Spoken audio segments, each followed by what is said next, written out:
छत्रपती संभाजीनगर, बीड, भंडारा, बुलढाणा, चंद्रपूर, बुलढाणा, त्यानंतर गोंदिया, हिंगोली या सगळ्या भागांमध्ये 70% जास्त ऍडिशन होण्याचा प्रयत्न आमचा चाललेला आहे। कांद्याच्या संदर्भात आपल्याला कल्पना आहे की कालच केंद्र सरकारने कांदे खरेदीचा भाव हा 3.5 रुपयांनी वाढवून त्या ठिकाणी जवळपास 15 रुपयापर्यंत तो भाव नेलेला आहे। मोठ्या प्रमाणात खरेदी देखील सुरू केलेली आहे। आम्ही केंद्र सरकारला या संदर्भात बैठक घेण्याची विनंती केली होती। उद्या संध्याकाळी केंद्र सरकारमध्ये तशा प्रकारची बैठकही लागलेली आहे। कांद्याच्या संदर्भात सातत्याने राज्य सरकार आणि केंद्र सरकार हे इंटरव्हेन्शन करतायत।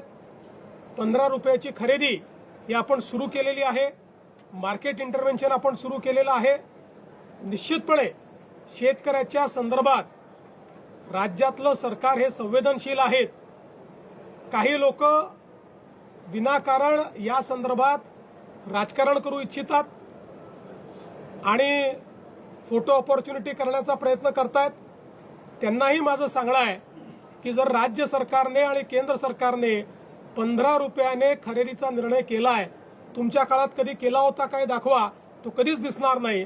आम्ही संवेदनशील आहोत म्हणूनच हे करतो, पण आम्हाला याची कल्पना आहे की एवढं करून भागणार नाही, अनेक गोष्टी कराव्या लागतील आणि म्हणूनच केंद्र सरकार सोबत उद्याला बैठक आम्ही करतो आणि त्या बैठकीतून दीर्घकालीन काय उपाययोजना करता येतील याचा प्रयत्न केला जाणार आहे।